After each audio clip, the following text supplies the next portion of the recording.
విశాఖపట్నంలో ఏకకాలంలో జరుగుతున్న ఫుడ్ సేఫ్టీ అధికారులు అదేవిధంగా లీగల్ మెట్రాలజీ డిపార్ట్మెంట్ అధికారులు సోదాలు జరుపుతున్నారు. ఇందులో పూర్తిగా కూడా వైలేషన్స్ ఎవరైతే అతిక్రమిస్తున్నారో వారిపై కఠిన చర్యలు తీసుకుంటామని చెప్తున్నారు. అయితే పూర్తిగా కూడా ఈ హోటల్స్ రెస్టారెంట్లలో ఫుడ్ భద్రత అనేది ఎటువంటి నియమ నిబంధనలు పాడుతున్న అంశంపై కూడా పూర్తిగా కూడా ఇప్పుడు రైడ్స్ జరుగుతున్న పరిస్థితి నెలకొంది. ఈ తరుణంలో ప్రస్తుతం మనతో పాటు లీగల్ మెట్రాలజీ డిపార్ట్మెంట్ సంబంధించి డిప్యూటీ కంట్రోలర్ రవికుమార్ గారు ఉన్నారు. వారిని అడిగి పూర్తి వివరాలు తెలుస్తున్నాం. సార్, ఒకవైపు ఫుడ్ సేఫ్టీ అధికారులతో సోదాలు జరుపుతున్నారు.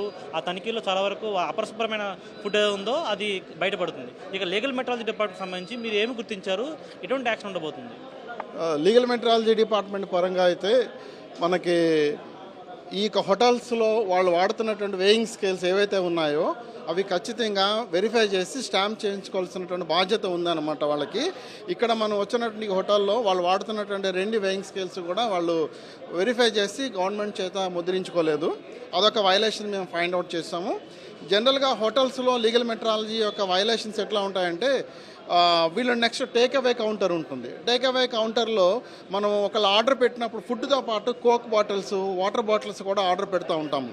సో వాటి విషయంలోకి వచ్చేటప్పటికి దాని మీద ఉన్నటువంటి ఎంఆర్పి కంటే వాళ్ళు ఎక్కువ ఛార్జ్ చేసినట్లయితే ఖచ్చితంగా లీగల్ మెట్రాలజీ వాళ్ళు యాక్షన్ తీసుకుంటారు. అది ఇక్కడికి వచ్చినప్పుడు మేము టేక్ అవేలో ఉన్నటువంటి బిల్స్ అన్నీ వెరిఫై చేసాము. అందులో వాటర్ బాటిల్స్, కోక్ బాటిల్స్ అన్నీ ఉన్నాయి. అయితే అవి మట్టికి ఎంఆర్పి పరంగా వాళ్ళు ఛార్జ్ చేశారు. ఇక్కడ మనం ఫైండ్ చేసినటువంటి వైలేషన్ ఏంటంటే వాళ్ళు వాడుతున్నటువంటి వేయింగ్ స్కేల్స్ అయితే వాళ్ళు సర్టిఫై చేసుకోలేదు. దాని పరంగా మనకు సెక్షన్స్ ఏదైతే దానికి అప్లికబుల్ ఉన్నాయో ఆ సెక్షన్స్ నోట్ చేయడం జరిగింది. దాని మీద కేసెస్ రిజిస్టర్ చేయడం జరిగింది. పై అధికారులు తీసుకెళ్ళి దాన్ని ఏ విధంగా మనం దాన్ని ఏ విధంగా సాల్వ్ చేయాలంటే విషయాన్ని డెసిషన్ తీసుకుని చర్యలు తీసుకుంటామండి. ఇప్పుడు వరకు అంటే బయట చిన్న పచారీ కొట్టు చూసుకున్నా సరే వేయింగ్ మిషన్కి సంబంధించి 100 గ్రాములు 200 గ్రాములు పక్కాగా ఎవరైతే వేయింగ్ చేస్తారో కొనే వ్యక్తి కూడా తెలుస్తుంది. కానీ ఈ రెస్టారెంట్లకు వచ్చేసరికి వారు ఎంత మొత్తంలో అసలు అమ్మకాలు జరుపుతున్నారు, ఎంత మొత్తానికి వారు కొనుగోలు చేసుకున్న అంశం ఎవరికి తెలియదు, కొనేవారికి తెలియదు, అమ్మేవారికి తెలియదు. దీనిపై ఏమైనా చర్యలు తీసుకునే అవకాశం ఉంటుందా? ఈ రెస్టారెంట్లో మనం బిర్యానీ ఆర్డర్ చేసినప్పుడు ఆ బిర్యానీ క్వాంటిటీ ఎంత అనేటువంటిది వాళ్ళు అక్కడ మెన్షన్ చేయడం అనేటువంటిది అంత ఉండాలనేటువంటిది ప్రస్తుతానికి చట్టపరంగా రాలేదు. అది అందువల్ల ఏంటంటే వాళ్ళకి ప్యాక్ చేసే బిర్యానీ ఎంత ఉన్నది అనేటువంటి దాన్ని చెక్ చేయడానికి ఏ డిపార్ట్మెంట్కి కూడా దాని ఇది పవర్స్ లేవు. మనం ఏంటంటే ప్యాకేజీ ఏదైతే వాళ్ళు ఒక కంపెనీ సప్లై చేసినటువంటి ప్రోడక్ట్స్ ఏదైతే ఉంటాయో ప్రీ ప్యాక్డ్ కమోడిటీ కింద in the options of the consumer ఏదైతే ప్యాక్ చేస్తున్నారో బిస్కెట్ ప్యాకెట్ కానీ వాటర్ బాటిల్ కానీ దాని ఎంఆర్పి కంటే ఎక్కువ అమ్మితే కనుక ఖచ్చితంగా యాక్షన్ తీసుకుంటామండి. సార్, అంటే ఈ మధ్య కాలంలో మీ చేసిన తనిఖీలలో ఈ జరిమానాలు విధించడం వల్ల ఎవరైనా మార్పులు వచ్చినట్టు కనిపిస్తుందా? కొంతవరకు భయం అనేది కనిపిస్తుంది. ఎందుకంటే ఏమాత్రం ఈ బిజినెస్ సెక్టార్లో ఆ భయం అనేది లేకపోతే విచ్చలవిడిగా ప్రజలకు అపరిశుభ్రమైన ఫుడ్ వెళ్ళే అవకాశం ఉంది కదా? ఖచ్చితంగా అండి. ఫుడ్ విషయంలోకి వచ్చేటప్పటికి ఫుడ్ సేఫ్టీ డిపార్ట్మెంట్ యొక్క నామ్స్ చాలా స్ట్రిక్ట్గా ఉన్నాయి. వాళ్ళు ఈవెన్ ఫుడ్ లైసెన్స్ని కూడా క్యాన్సిల్ చేసేటువంటి పవర్స్ ఉన్నాయి కాబట్టి వాళ్ళ పరంగా తీసుకుంటారు. అయితే అదర్ ట్రేడ్స్లో అయితే లీగల్ మెట్రాలజీ పరంగా ఎన్నో కేసెస్ రిజిస్టర్ చేస్తాము. అంటే కస్టమర్కి అవసరమైనటువంటి ఇన్ఫర్మేషన్ ప్యాకెట్ మీద ఉండాలా. ఆ ఇన్ఫర్మేషన్ లేకపోతే నెంబర్ ఆఫ్ కేసెస్ మేము రిజిస్టర్ చేయడం జరిగింది. Huge amounts of compounding fee కూడా కలెక్ట్ చేయడం జరిగింది. అయితే ఖచ్చితంగా మార్పు వస్తూ ఉంది సమాజంలో. ఈవెన్ ఈ కన్జ్యూమర్కి అయితే కంప్లైంట్ చేయాలనేటువంటి నేచర్ వాళ్ళకి వచ్చింది. ఖచ్చితంగా మాకు నెంబర్ ఆఫ్ ఫోన్స్ ప్రతిరోజు వస్తూ ఉంటాయి. మాకు అక్కడ కొన్నాము, మాకు ఇలా తక్కువ ఇచ్చారని కానీ, మేము ఇలా కొన్నాము ఎక్కువ రేటు తీసుకున్నారని కానీ అవేర్నెస్ అయితే ఉంది. అలాగే ఆ అవేర్నెస్ని బేస్ చేసుకుని ఈవెన్ ట్రేడర్స్ కూడా వీలైనంత వరకు ఎక్కడ తక్కువ ఇవ్వకుండా ఉండడానికి ఛాన్సెస్ చాలా పెరుగుతూ ఉన్నాయండి. వైలేషన్స్ అయితే తగ్గుతూ ఉన్నాయి. ఇది పరిస్థితి పూర్తి స్థాయిలో కూడా విశాఖపట్నంలో ఏకకాలంలో 20కి పైగా చోట్ల ఈ తనిఖీలు కొనసాగుతూ వస్తున్నాయి. ఇలాంటి తరుణంలో legal metrology department food safety అధికారులు సంయుక్తంగా చేసిన దాడుల్లో అనేక వైలేషన్స్ కనిపించినట్టుగా వారికి ఖచ్చితంగా జరిమానా విధిస్తామని కూడా కఠిన చర్యలు తీసుకుంటామని అధికారులు చెప్తున్న పరిస్థితి కనిపిస్తుంది. విశాఖపట్నంలో అపరిశుభ్రమైన ఆహార పదార్థాలను అమ్ముతున్న పరిస్థితి నెలకొంది. అయితే పూర్తిగా కూడా ఫుడ్ సేఫ్టీ అధికారులు ఏకకాలంలో భారీ ఎత్తున దాడులు నిర్వహించడంతో ఈ దాడుల్లో అనేక కీలక విషయాలు బట్టబయలయ్యాయి. ప్రస్తుతం మనం విశాఖపట్నంలోని జగదాంబ ప్రాంతంలో ఉన్న రెస్టారెంట్లో ఉన్నాము. పూర్తిగా కూడా అపరిశుభ్రమైన ఆహార పదార్థాలను తయారు చేస్తున్నట్టుగా గుర్తించారు. మరోవైపు ఈ రెస్టారెంట్లో చాలా వరకు నాన్ వెజ్ ఐటమ్స్ ఏవైతే ఉంటాయో వాటిని ముందుగానే రిఫ్రిజిరేటర్లో పెట్టడం, చాలా వరకు ఎక్కువ ఫ్రీజ్ చేయడం అంశంగా గుర్తించారు. అదేవిధంగా కలర్ వాడకం ఏదైతే ఉందో కలర్ వాడకాన్ని పూర్తిగా కూడా చాలా వరకు గుర్తించిన పరిస్థితి నెలకొంది. ఫుడ్ పదార్థాలపై వాడే కలర్ అనేది చాలా వరకు ఎక్కువ శాతం ఉన్నట్లుగా గుర్తించారు. పసుపులో కూడా కలర్ ఉన్నట్లుగా గుర్తించడం జరిగింది.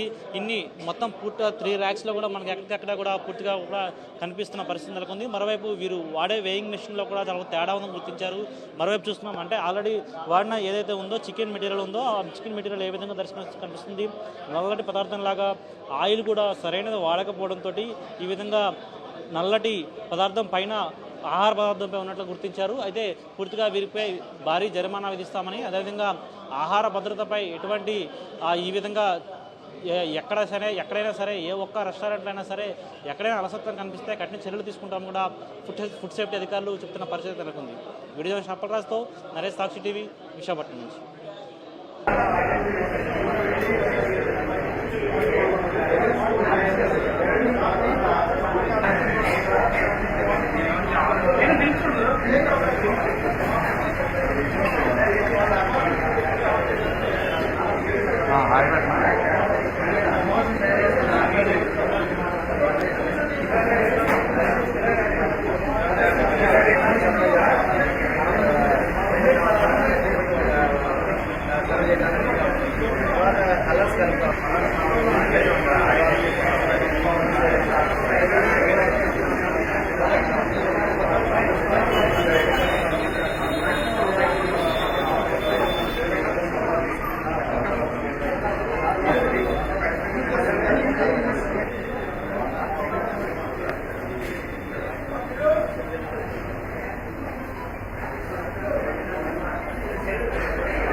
शुगर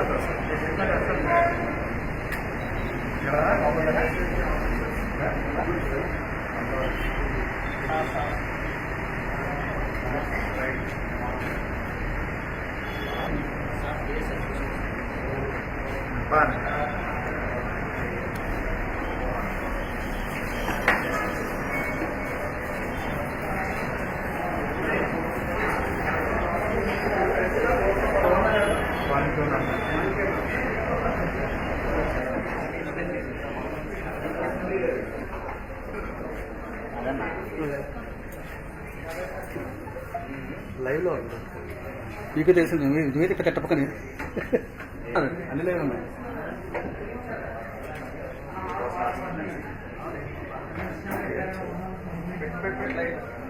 ఇవాళ అక్కడ సిగ్నల్ వేస్తున్నారు చూడు, తమ్ముడు కోపం చేయాలి.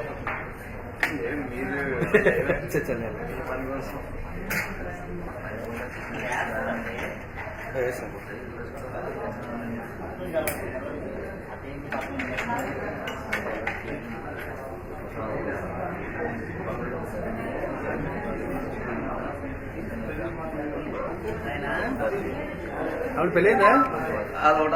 అయితే పర్లేదు, సూపర్. నీకు ఫోన్లే ఫోన్లు.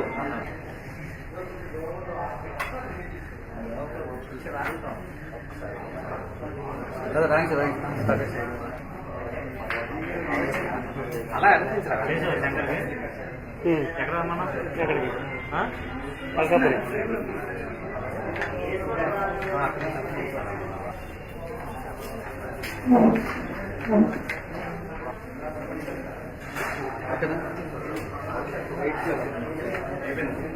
అలా వెయిట్ తీసుకో, వెయిట్ దగ్గర వచ్చేస్తే పర్లేదు ఒకసారి.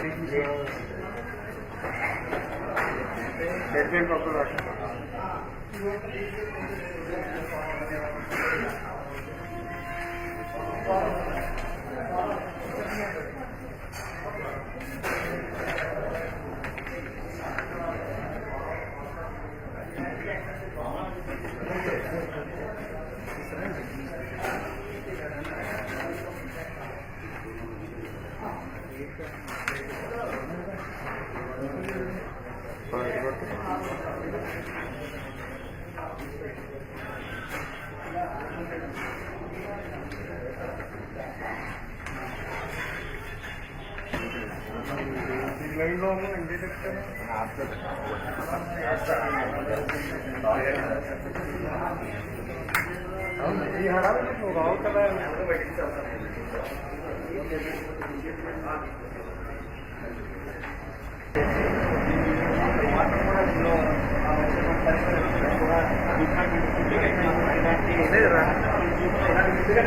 చిన్నపిల్లలు ఇంకా మహిళలు ఎవరైనా సరే ఉన్నారంటే వాళ్ళకి అక్కడ పైకి కనిపించేదంతా కూడా మనకి వేడివేడిగా వాళ్ళు చేసేసినటువంటి ఫుడ్ అంతా కూడా కరెక్ట్ కాదు. ఈ విధంగా వీళ్ళు 4-5 రోజులు ఫ్రిడ్జ్ల్లో వీటిల్లో ఫుడ్ నిల్వ వచ్చిన తర్వాత వీళ్ళు ఈ విధంగా కస్టమర్లకి అందిస్తున్నటువంటి పరిస్థితి అని చెప్పేసి మొత్తం ఎక్కడికి ఫుడ్ కూడా నీట్ చేసేది మొత్తం ఈగలు దోమలు వాడుతున్నటువంటి ఈ ఫుడ్ని వీళ్ళు ఇస్తున్నటువంటి మొత్తం ఈతనం దగ్గర నుంచి వేరు చికెన్ ఇవన్నీ కూడా అంతా కూడా నిల్వ వచ్చినటువంటి పరిస్థితి మనకి కనిపిస్తుంది. 1 కేజీ 200 కేజీల వరకు ఉన్నటువంటి ఫుడ్నే ఈ విధంగా వచ్చేటువంటి కస్టమర్స్ కి హైజెనిక్ ఫుడ్ అని చెప్పేసి వీళ్ళు విక్రయిస్తున్నటువంటి పరిస్థితి ఈ విధంగా ఉంటుంది. మరి హోటల్స్ కి వెళ్ళి తినాలంటే మాత్రం ఖచ్చితంగా భయపడాల్సి వస్తుంది. ఎందుకంటే వీళ్ళు ఛార్జీలు కూడా ఈ ఫుడ్ అంతా కూడా హైజెనిక్ ఫుడ్ అని కట్టకట్టినటువంటి పరిస్థితి ఫుడ్ సేఫ్టీ అధికారులు అయితే మనకి దాన్ని స్పష్టంగా చూపిస్తున్నారు. విశాఖలో ఈ మధ్యకాలంలో వచ్చినటువంటి ఫిర్యాదు ఆధారంగా ఏకకాలంలో మొత్తం 20 బృందాలు కూడా ఈ తనిఖీలో భాగంగానే మనకి హోటల్స్ లో ఏ విధంగా వాళ్ళు ఈ విధంగా వాళ్ళు చేస్తున్న పరిస్థితి గర్భిణీ స్త్రీలు కూడా ఒక్కొక్కసారి ఇటువంటి స్థితినే వాళ్ళు చేస్తున్నట్టు.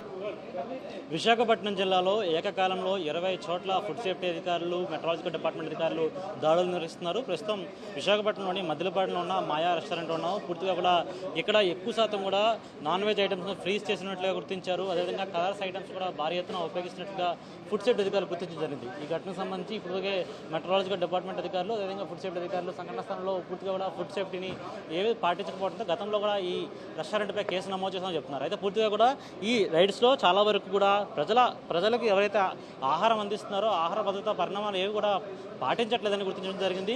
అయితే ఎన్నిసార్లు కేసు నమోదు చేసినా సరే వీటిలో మార్పులు రాకపోవడంతో చాలా వరకు ఎక్కువ శాతం 3 సార్లు కానీ కేసులు నమోదైతే వాటిని ఫుడ్ లైసెన్స్ని క్యాన్సిల్ చేసే ప్రయత్నం కూడా అధికారులు చేస్తున్నామని చెప్తున్నారు. అయితే ప్రస్తుతం మనం చూస్తున్నాం ఏ విధంగా ఉందనేది. ఈ ఘటనకు సంబంధించి పూర్తిగా ఫుడ్ సేఫ్టీ అధికారులు లోపల ఉన్న ఫ్రీజ్ చేసిన చికెన్ని మొత్తం కూడా బయటకు తీస్తున్న దృశ్యాలను చూస్తున్నాము. ఆ చికెన్ కూడా పూర్తిగా కూడా ఎక్కడికక్కడ ఈ విధంగా ఫ్రీజ్ చేస్తున్న ఐటమ్స్ అయితే కనిపిస్తున్నాయి. సార్, సాధారణంగా ఈ చికెన్ని ఎంతవరకు ఫ్రీజ్ చేయాల్సి ఉంటుంది? ఇప్పుడు ఏ విధంగా కనిపిస్తుంది? బ్లడ్ కూడా అదే ఫ్రీజర్ చికెన్ లోపల పెట్టారు, అన్నీ చూస్తూ ఉన్నారు కదా. మొత్తం రావటం లేదు, అసలు ఫ్రీజ్ అయిపోయినాయి. స్టైల్డ్ చికెన్, రా చికెన్ కూడా స్టైల్ అయిపోయింది. దాన్ని రీఫ్రిజ్ చేసి రక్తం కూడా కారుతూ ఉంది పక్క నుంచి. అదే డిసైడ్ చేస్తున్నామండి. రా చికెన్ కూడా అట్లా ఫ్రీజ్ చేస్తూ ఉన్నారు. అవన్నీ వైలేషనే. తర్వాత ఫ్రిడ్జ్లో చూడండి, ఫ్రిడ్జ్లో కూడా రైట్ పరిస్థితి పూర్తిగా చూస్తున్నాము. ఫ్రిడ్జ్లో కూడా చాలా వరకు రా చికెన్ని ఫ్రీజ్ చేశారనే నేపథ్యంలో ఫుడ్ సేఫ్టీ అధికారులు తనిఖీలు చేస్తున్నారు. ఈ తనిఖీలోనే మొత్తగా రా చికెన్ అయితే ఫ్రీజర్లో పెట్టేస్తున్నారు. బ్లడ్ కూడా వస్తున్న దృశ్యాలు కనిపిస్తున్నాయి. అయితే ఈ విధంగా ఐస్ మొత్తం గడ్డలు కట్టి పూర్తిగా ఎటువంటి క్వాలిటీ మెయింటైన్ చేయకుండా మరోవైపు నిల్వ ఉంచి ఎక్కువ శాతం ఎవరైతే ఆహార ప్రియులు ఉంటారో, బయటకు వచ్చి తినేవాళ్ళు ఉంటారో అలాంటి వారికి ఈ ఫుడ్ని అందిస్తున్న పరిస్థితి కనిపిస్తుంది. అయితే ఈ ఘటనకు సంబంధించి ఏ విధంగా ఉందని మనం ఒక్క దృశ్యంలో చూసుకోవచ్చు. చికెన్కి సంబంధించిన పూర్తిగా కూడా ఇటువంటి రా చికెన్ని పూర్తిగా ఈ విధంగా రా చికెన్ని గడ్డలు కట్టేసేలాగా ఫ్రీజర్లో ఉంచుతున్నారు. మొత్తం ఈ కోళ్ళన్నీ కూడా ఈ విధంగా దర్శనమిస్తున్న దృశ్యాలు కూడా కనిపిస్తున్నాయి. అయితే పూర్తిగా కూడా చాలా వరకు ఆహార భద్రత ప్రమాణాలు పాటించకుండా చాలా వరకు రెస్టారెంట్ అధికారులు ఈ విధంగానే వ్యవహరించడంతో ఆహార భద్రత పాటించట్లేదు. దీనివలన పూర్తిగా కూడా చాలా వరకు అనారోగ్య పాలన అవకాశం ఉంది. సార్ పూర్తిగా ఇంత పెద్ద ఎత్తున ఫ్రీజ్ చేసి అమ్ముతున్నారు, నిల్వ ఉంచి అమ్ముతున్నారు. దీనివల్ల ఖచ్చితంగా ప్రజలకు అనారోగ్యంగా పాలయ్యే అవకాశం ఉంది, రోగాల బారిన పడే అవకాశం ఉంది. ఎటువంటి చర్యలు తీసుకోబోతున్నారు? ఖచ్చితంగా శాంపిల్ తీస్తున్నాం, ఇవన్నీ డిస్ట్రాయ్ చేస్తాం. కమిషనర్ గారి దృష్టికి తీసుకెళ్లి వీళ్ళు రెస్టారెంట్ లైసెన్స్ క్యాన్సిల్ చేసి మూసేయడానికి ప్రయత్నం చేస్తాం. గతంలో కూడా ఈ రెస్టారెంట్పై కేసు నమోదు చేశారని చెప్తున్నారు. అంటే ఒకసారి నమోదు చేసినా ఇటువంటి మార్పు రాలేదు కాబట్టి ఖచ్చితంగా కఠిన చర్యలు కావాలని డిమాండ్ చేస్తారు ప్రజలు. ఖచ్చితంగా కమిషనర్ గారి దృష్టికి తీసుకెళ్లి వైలేషన్స్ అన్ని తీసుకెళ్లి రెస్టారెంట్ లైసెన్స్ క్యాన్సిల్ చేసి రెస్టారెంట్ మూసేయడానికి ఏ అవకాశం ఉందో కమిషనర్ దృష్టికి తీసుకెళ్లి చర్యలు తీసుకుంటాం. పరిస్థితి పూర్తి స్థాయిలో గతంలో కేసు నమోదు చేసిన ఎటువంటి మార్పు రాలేదని ఖచ్చితంగా ఫుడ్ లైసెన్స్ని క్యాన్సిల్ చేస్తాము కూడా అధికారులు చెప్తున్న పరిస్థితి కనిపిస్తుంది. విడుదల స్టాపల్ రాజుతో నరేష్, సాక్షి టీవీ, విశాఖపట్నం నుంచి.